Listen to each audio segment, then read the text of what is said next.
Queria saudar a igreja na graça e na paz do Senhor Jesus Cristo. E, de fato, agradecer o reverendo pelas boas palavras. A maioria me conhece aqui, então dispensa aí maiores apresentações. Meus irmãos, hoje eu gostaria de pensar com vocês como que nós podemos ter esperança no dia da angústia. Como que é possível que nós, quando muitas vezes estamos passando por momentos difíceis, momentos de grande dificuldade, como que nós podemos ter esperança? Ou mais, quando nós estamos naquele momento em que nós pedimos ajuda a Deus e parece que Deus não nos ouve. Como que nós podemos caminhar daí? Como que nós podemos continuar, mesmo nós nessa situação de angústia, situação de dificuldade, situação de grande tristeza, e quando parece que nada funciona, quando parece que nada nos tira dessa situação, como que nós podemos caminhar ou ter esperança? É possível que nós tenhamos esperança mesmo quando Deus parece que está longe? Um dos temas hoje que nós vemos muito em muitas igrejas é aquela ideia de que tudo vai ficar bem.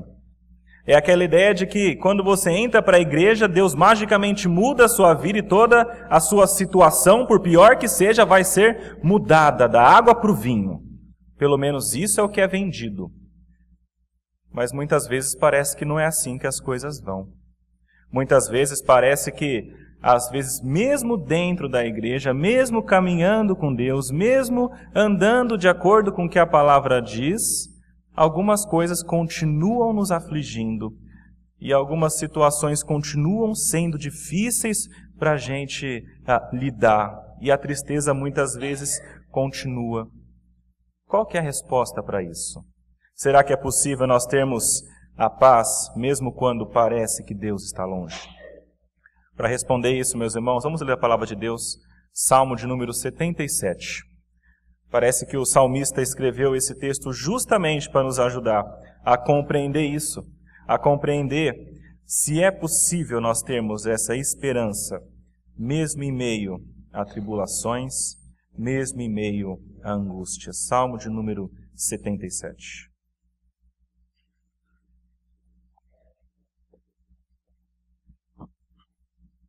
Diz assim a palavra de Deus.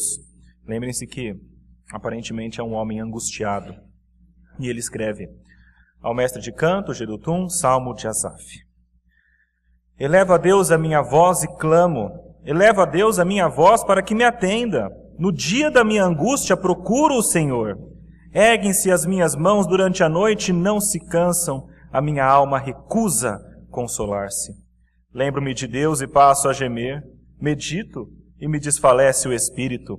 Não me deixas pregar os olhos, tão perturbado estou que nem posso falar. Penso nos dias de outrora, trago à lembrança os anos de passados tempos. De noite indago no meu íntimo e o meu espírito perscruta. Rejeita o Senhor para sempre? Acaso não torna a ser propício?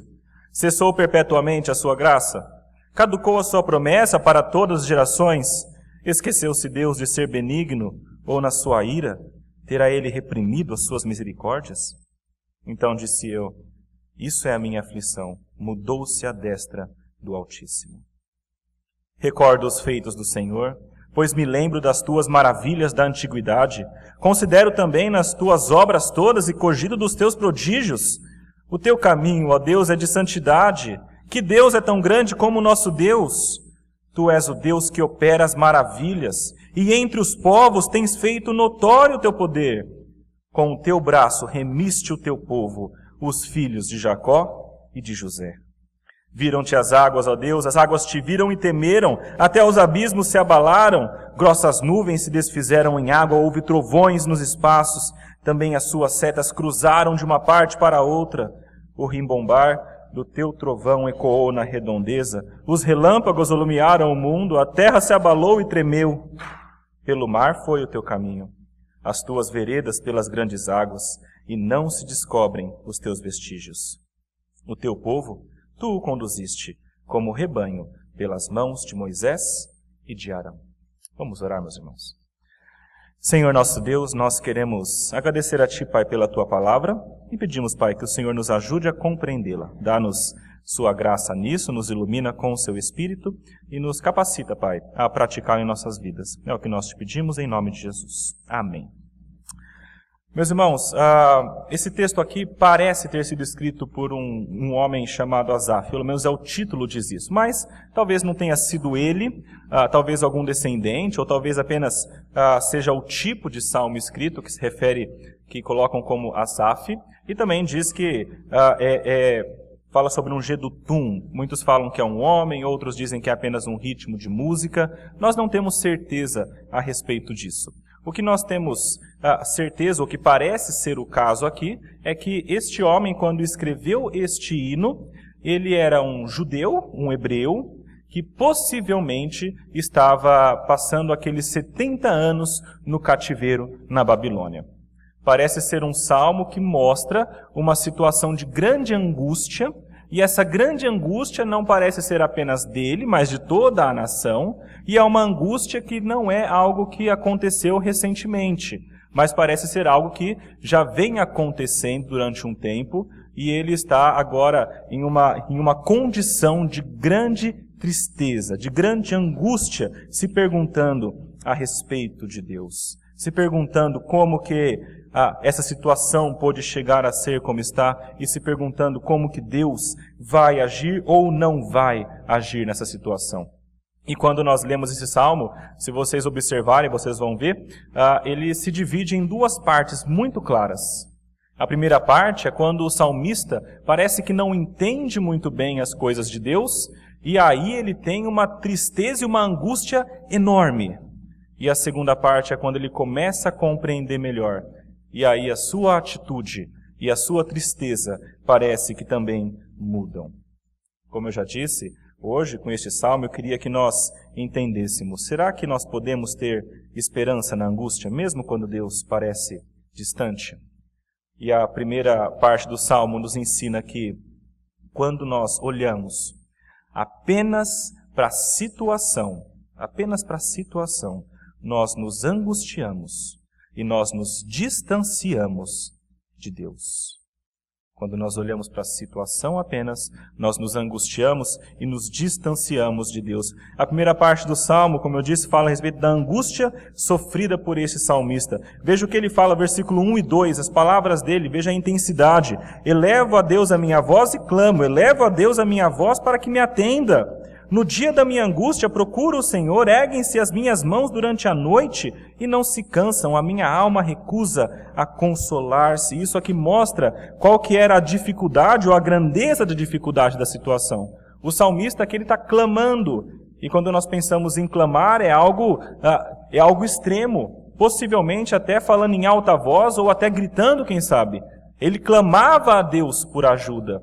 E quando nós pensamos em alguém que clama, alguém que grita a Deus, eu não posso deixar de imaginar que a situação já perdurava por algum tempo. Via de regra, quando nós pedimos ajuda a Deus, nós começamos baixo. Começamos como presbiterianos, na oração silenciosa.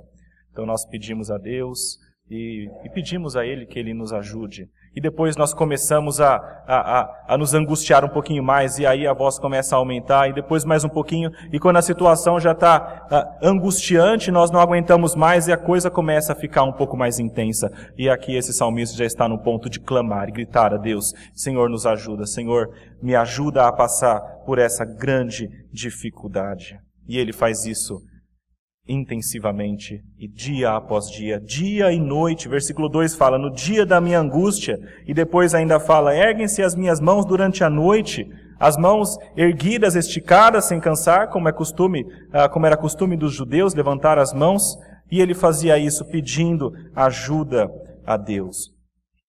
E quando nós pensamos nessa ação do salmista, parece que é normal para um crente, parece que é a ação correta.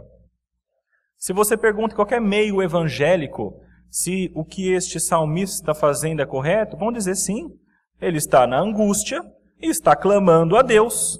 Então o que se espera é que agora ele fique bem, é que agora pelo menos ele tenha paz. Mas esse salmo é um pouco paradoxal, aparentemente. E aí, no versículo 3, ao invés de ter paz, parece que a coisa piora. No final do versículo 2 fala que a alma dele não se consola, mesmo fazendo tudo isso. E no versículo 3, ainda piora mais, ele fala: lembro-me de Deus e passo a gemer. Medito e me desfalece o espírito. Não me deixas pregar os olhos, tão perturbado estou que nem posso falar. Meus irmãos, é muito interessante olhar esse texto, porque parece que agora ele, depois de clamar a Deus, a alma dele não se consola, e agora ele se lembra de Deus e ele passa a gemer. A situação dele parece que piora. E aqui o texto parece que tem uma progressão. Veja, ele se lembra de Deus e geme. Depois ele medita em Deus e desfalece o espírito. E quando nós pensamos aqui nessa ideia de geme, é uma ação verbal. Parece que ele medita em Deus, ele se lembra de Deus e ele começa a falar, começa a murmurar. Depois diz que ele medita em Deus, e então ele começa a queixar-se. E no fim ele diz que o espírito dele desfalece. Parece que tem uma oscilação aqui. No início do salmo, iniciando devagar, chega ao ponto dele clamar a Deus, e agora ele vai diminuindo toda essa intensidade até o ponto do que ele diz aqui, do seu espírito desfalecer. Agora chegou o ponto em que ele cansou. Chegou o ponto que ele já deu tudo de si pedindo para Deus, e é o ponto em que ele já está cansado, que ele já deu tudo de si e que ele não consegue mais continuar. E nesse ponto ele começa a se queixar a Deus de nem mesmo conseguir dormir. E ele diz que não consegue dormir, possivelmente ainda culpando a Deus, dizendo: tu não me deixas dormir. Pensando que Deus poderia fazer alguma coisa, mas não está fazendo. E ele diz: tão perturbado estou que nem posso falar. Meus irmãos, a situação do salmista parece com a situação de muitos nós e de muitas pessoas que estão passando por uma angústia muito grande. E não sei quantos aqui já passaram por algo assim, mas uma angústia tão grande que chega ao ponto, depois dela clamar e buscar a Deus, ela desiste. E ela chega ao ponto desse salmista e diz: eu não posso nem mais falar. Eu não quero nem mais falar. É aquele ponto em que nós desejamos, na verdade, ficar em um canto, ficar no escuro, sem mais conversar com ninguém. É a situação do salmista. Ele parece estar na pior situação possível. E aí o versículo 5 e 6 continua o salmista falando e explicando por quê que ele chega nessa situação tão terrível de nem mais querer conversar com Deus ou com qualquer pessoa. Versículos 5 e 6, ele fala: penso nos dias de outrora, trago à lembrança os anos de passados tempos. De noite, indago o meu íntimo e o meu espírito perscruta. Meus irmãos, a razão pela qual o salmista aqui, ele cansa e ele fica mais triste quando ele se lembra de Deus, é porque ele se lembra do que Deus havia feito. Ele se lembra dos dias de outrora. Ele se lembra de como que era Deus agindo com o povo de Israel. Ele se lembra do que Deus fez com o povo quando tirou do Egito. Ele se lembra que Deus, com grande poder, foi até o povo e o retirou com as 10 pragas do Egito, abriu o Mar Vermelho e fez o povo passar. Ele se lembra aqui da grandeza de Davi. Ele se lembra da riqueza de Salomão. Ele se lembra de como que tudo era tão grandioso no passado e como que tudo agora é diferente. Como que tudo agora parece que está pior. Como que aquele Deus que fazia tanto, agora não faz mais. Ele lembra de como que Deus agia na minha vida e agora parece que não tem mais agido. E isso deixa ele triste. Isso deixa ele mal. Isso deixa ele extremamente desconsolado. Com isso em mente, ele passa a fazer essa comparação, esse juízo. Os dias de hoje, que estão terríveis, e os dias de outrora, quando Deus agia na minha vida. E ele faz aquela pergunta que nós muitas vezes fazemos: por quê? Por que, Deus? Por que comigo? Por que isso está acontecendo? Por que comigo? Com aquela ideia de que talvez nós não mereçamos receber esse tipo de tristeza. Meus irmãos, na verdade, esse pensamento de por que Deus, por que comigo, é fruto daquilo que nós falamos no início. Aquela ideia de que nós, como crentes, como cristãos, nós não iremos passar por dificuldade nenhuma. Que nós, como crentes, como cristãos, nós somos filhos do rei, e o filho do rei não passa por dificuldades. É aquela ideia vendida triunfalista de que nós seremos felizes, sem nenhuma dificuldade nessa vida. Mas nós sabemos que não é assim. Então, meus irmãos, nós nos perguntamos, por que Deus? Por que isso está acontecendo comigo? E isso vem com essa nossa ideia de que nós temos de ter sempre o melhor da parte de Deus e não podemos passar por nenhum tipo de dificuldade. E em muitas igrejas é interessante quando nós olhamos, mas parece que tem aquela ideia de que quando nós estamos sofrendo porque nós estamos em pecado. É interessante isso. Em muitos círculos evangélicos, em muitos meios evangélicos, se alguém está sofrendo, não é raro pessoas chegarem a essa pessoa e dizerem: o que você fez para Deus? O que você fez? Se arrepende logo, muda de vida, para com isso. Você está em pecado, confesse a Deus. Mas nem sempre quando nós sofremos, o sofrimento vem por conta de nosso pecado. Nem sempre é isso. Sempre Deus tem um plano maior que Ele cumpre, muitas vezes por meio do nosso sofrimento. Eu me lembro aqui da história do cego de nascença. João 9 fala sobre isso. Em João 9, o cego de nascença passava e João vê este cego, e aí os discípulos perguntam para Jesus: Senhor, quem será que pecou? Será que foi ele mesmo, o cego, ou será que foram os pais dele, para ele ser cego, para ele sofrer com isso? E Jesus responde: olha, não foi nem ele e não foi nem os pais dele.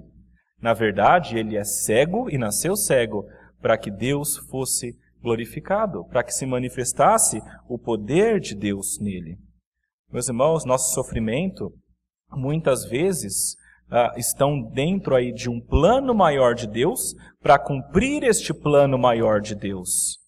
E Deus permite que nós passamos e faz com que nós passamos para cumprir estes planos, para ser glorificado muitas vezes. Deus faz isso para a sua honra e glória, nós podemos passar por isso, e faz isso também para cumprir este plano maior e que em última instância é bom, porque o plano de Deus é ser glorificado e também salvar o seu povo. Deus cumpre o seu plano de salvação e redenção, muitas vezes por meio do sofrimento. E aquela pessoa que já passou por sofrimento e isso levou ela até Deus, sabe muito bem disso. Sabe como que Deus usa o sofrimento para nos levar muitas vezes até Ele e para trabalhar em nossas vidas. Tiago, lá no capítulo 1, versículo 1, nos diz que nós temos de ter, por motivo de grande alegria, nós passarmos por várias provações, porque a provação da nossa fé, quando ela é completa, quando nós passamos pela aprovação e nós somos aprovados com fé, então nós nos tornamos pessoas melhores, íntegros, em nada deficientes. Deus usa o sofrimento para trabalhar em nossas vidas e Deus usa o sofrimento para cumprir o seu plano maior. O que significa, meus irmãos, que não existe sofrimento sem motivo. Você nunca vai passar por algo e isso vai ser fortuito. Você nunca vai passar por uma grande tristeza e um grande sofrimento sem nenhum motivo da parte de Deus. Deus não faz isso por maldade. Quando Deus permite o sofrimento, Ele tem um plano maior e Ele vai cumprir este plano maior. E nós temos de compreender isso, para que nós não culpemos a Deus pela nossa situação e para que isso não nos leve a pensar que Deus, então, é mau. Ora, estou passando por uma grande tristeza, então Deus é mau. Não, esse é o pensamento errado. Não podemos perguntar, então, por que comigo, Senhor? Talvez possamos perguntar, Senhor, o que o Senhor quer alcançar com isso? Qual que é o seu plano nessa situação toda? Mas o salmista parece que não entendia isso. E com essa pergunta a Deus, Senhor, por que está acontecendo comigo? Por que eu estou passando por isso? Então, no finalzinho do versículo 6, ele fala, o meu espírito perscruta. ele começa a questionar Deus. Versículos 7, 8 e 9, ele faz perguntas a Deus. Ele diz: Senhor, rejeita o Senhor para sempre?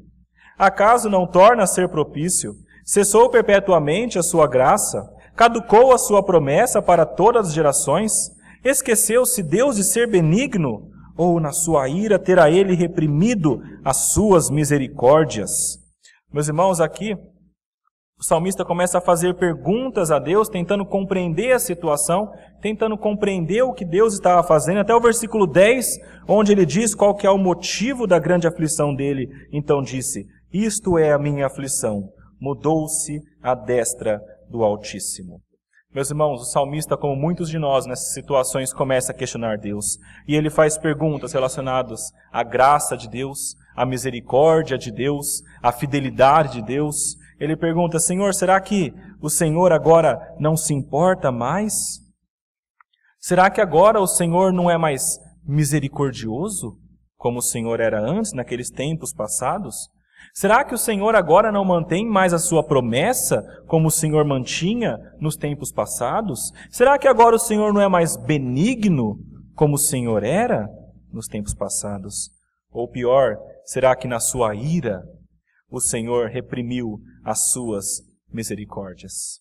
Pergunta que muitas vezes nós fazemos com relação a Deus quando passamos pelas situações tão aflitivas. Mas eu vejo que o salmista aqui talvez esteja fazendo as perguntas, mas de uma maneira para tentar reafirmar na sua mente aquilo que ele sabe que Deus é. Muitas vezes, quando nós passamos pela situação, é isso que nós temos de fazer.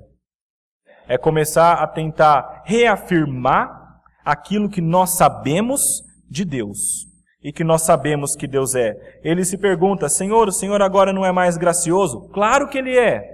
Não é mais misericordioso? É claro que Ele continua sendo misericordioso. Será que a sua ira agora está acesa e eu vou sofrer para sempre? E a misericórdia dele foi suprimida? Não. Ele continua sendo misericordioso. Ele continua sendo gracioso. Abram em Êxodo, capítulo 34, versículo 5 até versículo 7. Moisés nos fala um pouquinho como é este Deus.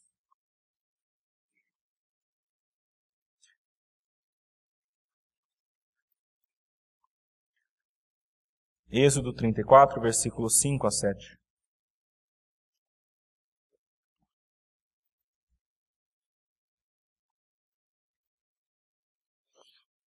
Do versículo 6 ao 7. Quando Deus passa por diante de Moisés, então diz Moisés: Senhor, Senhor Deus compassivo, clemente e longânimo, e grande em misericórdia e fidelidade, que guarda a misericórdia em 1000 gerações, que perdoa a iniquidade, a transgressão e o pecado, ainda que não inocenta o culpado, e visita a iniquidade dos pais nos filhos e nos filhos dos filhos, até a 3ª e 4ª geração.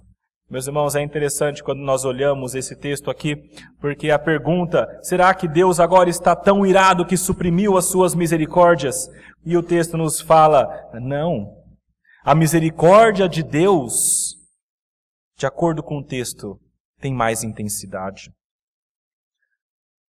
Enquanto que Deus pune até a 3ª e 4ª geração, a sua misericórdia dura 1000 gerações. Esse é o tamanho de Deus, é o tamanho da misericórdia de Deus. E ele pergunta: será que Deus então esqueceu das promessas? Será que ele não se lembra mais? Ele havia feito promessas para o povo de Israel. Abraão, Isaque e Jacó: em ti serão benditas todas as famílias da terra. Abraão, Isaque e Jacó teriam aí uma descendência enorme, e eles seriam então o povo de Deus, promessas que Deus fez. Mas Josué nos diz que nenhuma promessa falhou de todas as boas palavras que o Senhor falara à casa de Israel. Josué 21:45. A palavra diz que Deus é fiel, a palavra diz que Deus é misericordioso e que Ele vai cumprir as suas promessas. E a palavra diz mais, que este Deus não muda. A pergunta final do salmista é: mudou-se a destra do Altíssimo? Será que Ele é diferente do que era antes? E a resposta à palavra nos diz: Tiago 1, versículo 17, nos fala que este Deus é um Deus em que não pode existir variação ou sombra de mudanças. Meus irmãos, até aqui, quando nós vemos esse texto, nós percebemos que o salmista, ele está numa situação de grande dificuldade. E nessa situação, olhando para as dificuldades, ele então passa a temer e a ficar cada vez mais triste e a cada vez mais sem esperança. Olhando para a situação passada, olhando para a situação presente e pensando que Deus mudou e que Deus não mais irá ajudá-lo e não mais estará com ele. E aí chega na segunda parte do Salmo, meus irmãos, e as coisas mudam. Parece que esse pensamento negativo dele agora é totalmente diferente. E quando nós lemos o Salmo do versículo 11 até o versículo 20, então nós aprendemos algo mais e algo melhor. Nós aprendemos que quando nós olhamos, não para a situação, quando nós olhamos para a Bíblia, nós sabemos que Deus é nosso eterno e poderoso pastor. Quando nós olhamos para a situação, nós nos sentimos cada vez pior. Mas quando nós olhamos para a Bíblia e o que a palavra diz sobre Deus, então nós sabemos e temos certeza que este Deus é nosso eterno e poderoso pastor. No versículo 11 até o versículo 20, ele começa a rebater todas aquelas dúvidas que ele havia tido. Naquele momento ele estava olhando para Deus com as lentes da situação. Ele estava olhando para Deus e julgando Deus pelas lentes daquilo que ele estava passando, pela grande tristeza que ele estava passando. E isso o levou a questionar Deus, a fazer perguntas a Deus até beirar a heresia. Perguntando, será que Deus talvez não tem mais poder? Será que Deus agora não é bom? Meus irmãos, eu já vi muitas pessoas caindo nisso. Eu não sei se vocês já conheceram pessoas ou já passaram por isso, mas em meio à angústia, à grande tristeza, nós não conseguimos pensar muito bem. E em meio à angústia e à grande tristeza, muitas vezes, nós passamos a questionar Deus a ponto de diminuirmos quem Ele é, e isso fazer com que nós, então, percamos a fé neste Deus. A situação nos leva a questionar, será que Deus agora não é mais bom? Muitas pessoas já passaram por isso, e ao passar por isso deixaram a igreja, deixaram Deus, pensando, esse Deus não é bom. Ou pensando, este Deus não tem poder para agir na minha vida. Ou pensando, este Deus não liga para o que eu estou passando. O que o salmista aqui parece ter feito e parece que mudou na cabeça dele é que agora ele não vai mais olhar para Deus por meio da situação. Mas ele vai olhar para a situação pelas lentes da Escritura. Veja o que diz aí no versículo 11. Recordo os feitos do Senhor, pois me lembro das tuas maravilhas da antiguidade. Considero também nas tuas obras todas e cogito dos teus prodígios. Agora ele olha e diz, recordo os feitos do Senhor, e ele considera agora aqui o que Deus havia feito, e se pensarmos aonde está escrito o que Deus fez, é a palavra dele. No momento, agora ele para de olhar para a situação e deixar a situação dominar a sua mente, e agora ele olha para a palavra e o que a palavra diz sobre Deus, e é isso que vai agora governar a sua mente. É isso que vai fazer com que ele seja feliz ou triste, ou ansioso ou aflito. É esse novo pensamento, essa mudança de perspectiva que nos ajuda também a passarmos por situações difíceis e aflitivas, mesmo quando Deus parece que está longe. Parece que muda a cabeça dele. No início do Salmo, ele olha para as coisas passadas e ele fica pensando, por que Deus agora não age mais como agia? Mas agora a perspectiva dele muda. E ele olha para as coisas passadas e ao invés de se perguntar, por que Deus não age mais assim? Ele glorifica a Deus. Ele olha para tudo que Deus fez e fala, Deus é santo e Deus é grande. Meus irmãos, essa deve ser também a nossa atitude. Olhar para as coisas passadas, olhar para o que a palavra diz e dizer, Deus é grande, Deus é santo. Versículo 13 ele diz, o teu caminho, ó Deus, é de santidade. Que Deus é tão grande como o nosso Deus. Meus irmãos, o grande problema quando nós passamos por aflições e angústias é que, geralmente, quem passa por isso não consegue ter uma perspectiva maior. Se você já passou por uma situação de grande aflição, parece que todo o resto também é aflição. Parece que todo o resto também é ruim. Quando você passa por uma situação de grande mesmo aflição, parece que você coloca os óculos dessa situação. É como se você colocasse agora óculos escuros. Para onde quer que você olhe, vai estar tudo negro, tudo preto. A pessoa que passa por grande aflição, ela coloca os óculos da aflição. E todo local que ela olha é aflição, é tristeza, é dor. Não sei se você já conversou com alguém que teve uma grande perda ou um trauma muito grande que não está conseguindo superar ou passar por isso. Mas é interessante, observe, quando você conversa com essa pessoa, você pode começar falando de futebol. Mas ela, de alguma maneira, leva você a conversar a respeito do que ela está passando. Você pode começar a falar sobre economia, mas no final vocês vão estar falando sobre a aflição que ela passou há 30 anos atrás. Porque tudo que essa pessoa pensa e se lembra é da sua dor. Isso é comum, meus irmãos. Nós continuamos vivendo o passado e as dores do passado e trazendo para o presente e fazendo com que tudo isso que aconteceu, as dores que nós passamos ou que nós estamos passando, com que isso governe a nossa mente, governe o nosso pensamento e governe os nossos sentimentos. Então nós nos entristecemos, nos afligimos e entramos naquilo que o mundo chama de depressão. Porque nós permitimos que as dores governem o nosso medo, nosso modo de ver a vida. Mas o salmista aqui nos chama uma visão diferente. Ele nos chama a olhar para o passado e não pensar nas dores, mas olhar para o passado e pensar em tudo o que Deus fez. E talvez não só na nossa vida, mas pensar no poder de Deus e tudo o que Deus fez na vida do povo de Israel, na Bíblia, na igreja, com outras pessoas, como que Deus age e é bondoso, como há bênçãos em todos os lugares que você olha, ou até na sua vida hoje, quando você olha quantas bênçãos que existem, ao invés de você olhar para aquela tristeza que você passa e que governa todo o resto. Existe um hino que eu gosto muito, e os irmãos certamente conhecem, que diz o seguinte: se da vida as vagas procelosas são, se com desalento julgas, tudo vão, tudo é inútil. Conta as muitas bênçãos, dize-as de uma vez, e verás surpreso quanto Deus já fez. O hino é muito claro, e é verdade. Se nós tentarmos olhar para a nossa situação e nossa vida, e nós contarmos as bênçãos, e nós tentarmos colocar numa mão só, nós vamos ver com surpresa quanto que Deus já fez.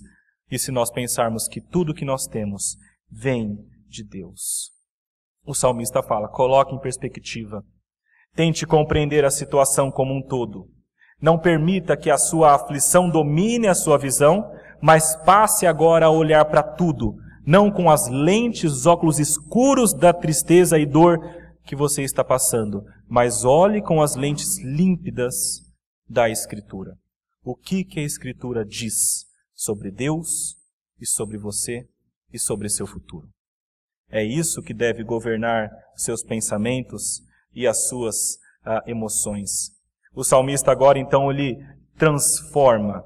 Ele para de sentir a aflição de pensar em um Deus que não se importa com ele, e ele passa agora a ter um pensamento de engrandecer a este Deus tão poderoso que já livrou o povo de Israel. Ele para agora de pensar que este Deus não se importa com ele e que fez coisas para que ele passasse por tristezas, e agora passa a exaltar a santidade de Deus e a grandeza deste Deus.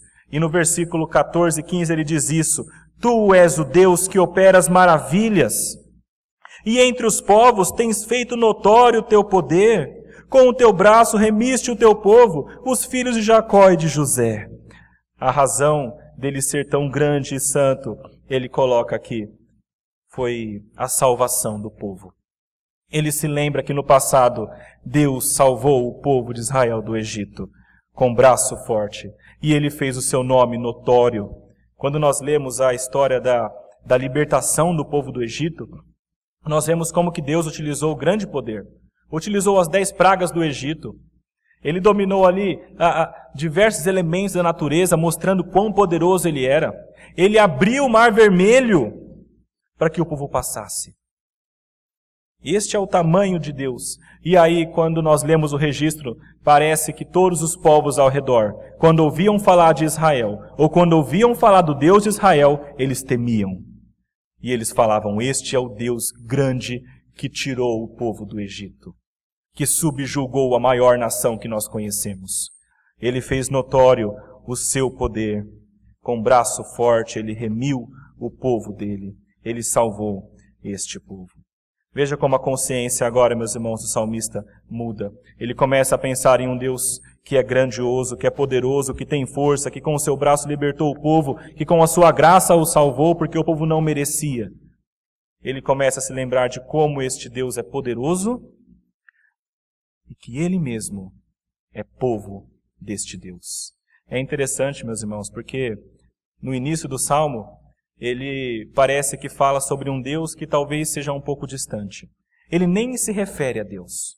A partir do versículo 11, ele parece a fazer uma oração a Deus.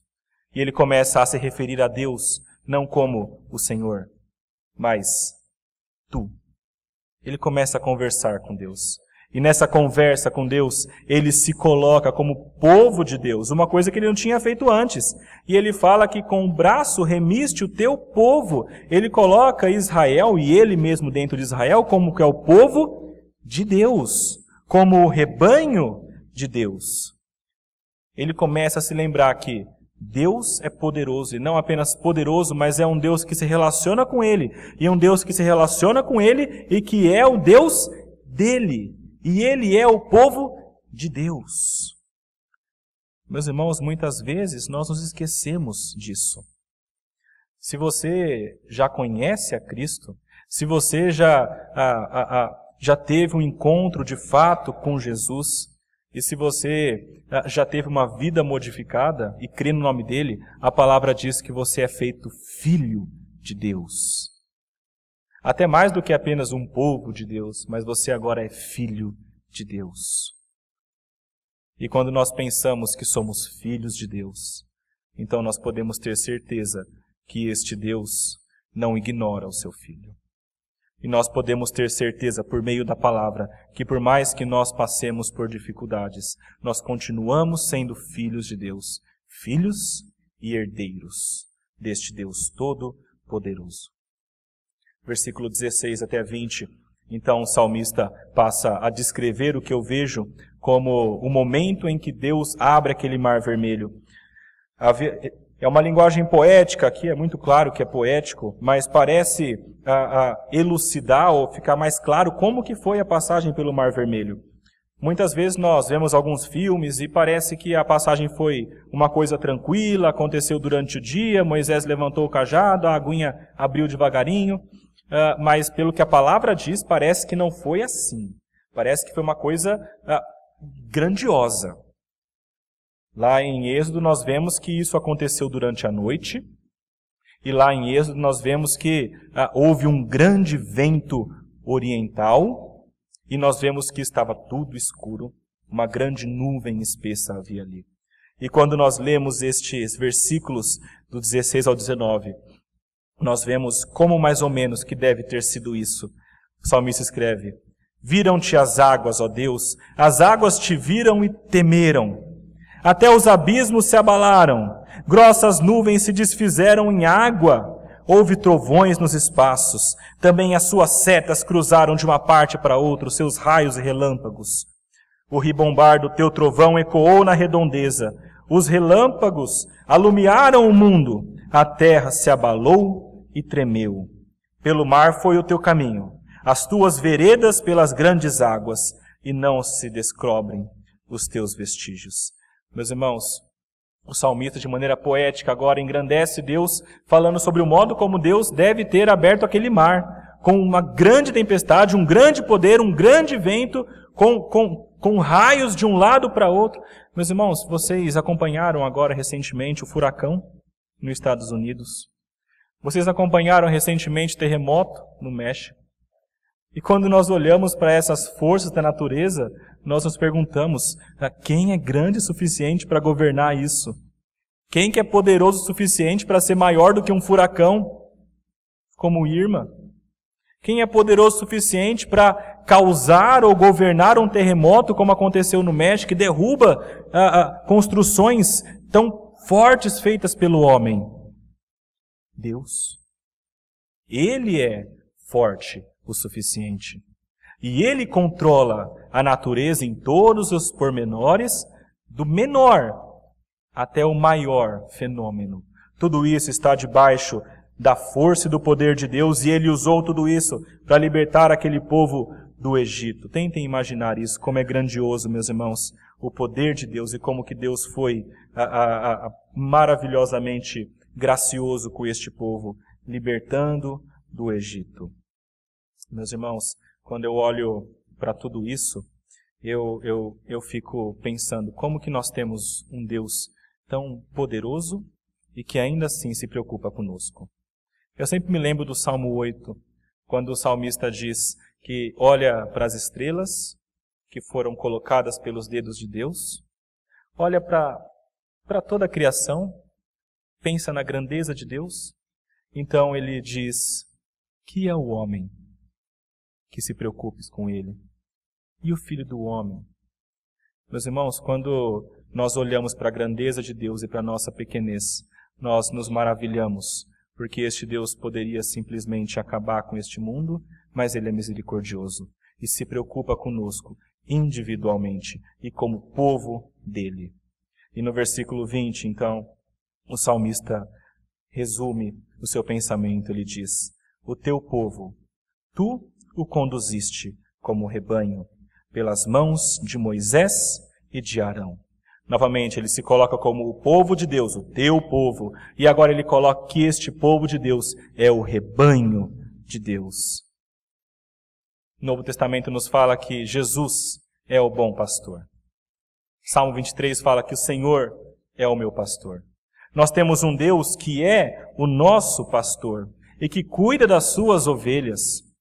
É um pastor que cuida do seu rebanho. E por mais que muitas vezes nós saiamos deste momento de tranquilidade sob o cuidado de Deus, e como aquela ovelha que se perdeu acaba nos arbustos machucado, nós continuamos ovelha de Deus. E Deus nos traz de volta. E Deus cuida de nós.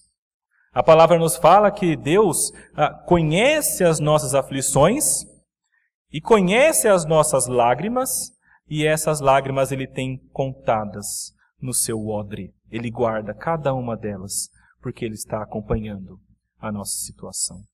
Por mais aflitiva que seja essa situação. O salmista tinha se perguntado, será que mudou a destra do Altíssimo? Será que Ele não se preocupa mais? E a resposta que ele mesmo chega é, não, Deus não mudou. Deus continua sendo o meu eterno e poderoso pastor. Esse deve ser o nosso pensamento também, meus irmãos, quando nós estamos em situação de aflição. Ao invés de nós olharmos para as situações passadas e pensarmos que Deus esqueceu de nós, ao invés de nós olharmos para a nossa situação de aflição e deixar que isso nos faça olhar para Deus com maus olhos, nós temos de olhar para Deus e para todo o resto pelas lentes das Escrituras. É o que a Bíblia diz sobre Deus, que é a verdade. Não permita que a situação que você passa, a sua dificuldade, faça com que você coloque a misericórdia, a graça, o poder e a bondade de Deus em xeque. Mas saiba que cada aflição está dentro do plano de Deus para cumprir um plano maior. Nada é em vão, tudo está sendo cuidado. E quando nós pensamos nisso, transferindo para nós, porque este é um homem, um judeu, preso na Babilônia, pensando em Israel. Agora pensando em nós, que somos crentes em Cristo Jesus. Se ele podia olhar para trás e pensar na salvação que Deus efetuou no Egito, e isso lhe trazia a esperança de que Deus cumpriria as suas promessas e ele retornaria para a sua terra prometida. Hoje nós podemos também olhar para trás. Talvez não pensar nessa libertação do Egito, que foi grande, mas não tão grande quanto a libertação que Jesus efetuou na nossa vida, quando ele veio ao mundo e morreu pelos nossos pecados. Hoje nós podemos olhar para trás, olhar para aquele momento em que esse Deus Todo-Poderoso se fez carne, esse Deus que governa o mundo todo e toda a natureza se diminuiu para caber dentro de um homem, se tornou um homem, andou neste mundo perfeitamente e morreu, sacrificando-se pelos nossos pecados, derramando aquele sangue perfeito.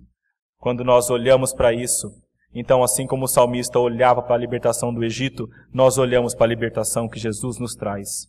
E se o salmista tinha a esperança de um dia voltar para a terra prometida, nós hoje também, pelo sacrifício de Cristo, temos a esperança de algo maior, de irmos para a terra prometida, mas a eterna, a celestial. É isso que nos traz esperança, é isso que nos faz continuar. Tente passar por uma situação difícil, ad eterno, pensando, nunca vai acabar. Você entra em parafuso, desespero e uma depressão profunda. Mas passe por uma situação aflitiva pensando, daqui 2 anos acaba. Você consegue passar. Daqui 3 anos acaba. Você consegue passar. Porque você tem esperança de um futuro melhor. Talvez as coisas não melhorem perfeitamente aqui neste mundo. Mas a sua esperança não está aqui neste mundo. Mas está no próximo. A sua esperança está que um dia este Deus que libertou o povo do Egito, que levou sobre si os nossos pecados e morreu naquela cruz, vai te levar até a morada, a eterna morada celestial. Sempre se lembre disso. É isso o que vai te trazer esperança e te ajudar a passar por essas situações onde Deus parece que está longe, mas não está. Que Deus o ajude e nos ajude a aplicar essa palavra e termos uma vida que o glorifique e também os sentimentos que o glorifiquem de alegria e de esperança por termos um Deus pastor que se preocupa conosco. Vamos orar, meus irmãos. Senhor nosso Deus, nosso Pai, nós queremos agradecer ao Senhor porque o Senhor é bondoso, porque o Senhor nos deixou a sua palavra para nos ensinar um pouquinho mais como nós podemos viver e andar neste mundo. Agradecemos, Pai, porque a sua palavra nos ensina que nós podemos ter esperança, mesmo quando as coisas estão tão difíceis, tão doloridas. Nós sabemos que podemos confiar em Ti. E nós sabemos, Pai, que apesar de muitas vezes passarmos por aflições aqui, nós temos a plena certeza de que um dia estaremos contigo. Nos ajuda a ter sempre essa certeza e que isso, Pai, governe a nossa vida, governe os nossos pensamentos. Que nós não entendamos as coisas pelas lentes da dor e do sofrimento que passamos, mas que nós olhemos para tudo mais pelas lentes da Tua palavra, que nos afirmam e nos mostram que Tu és bom, poderoso, misericordioso e fiel. Te agradecemos por tudo isso, em nome de Jesus. Amém.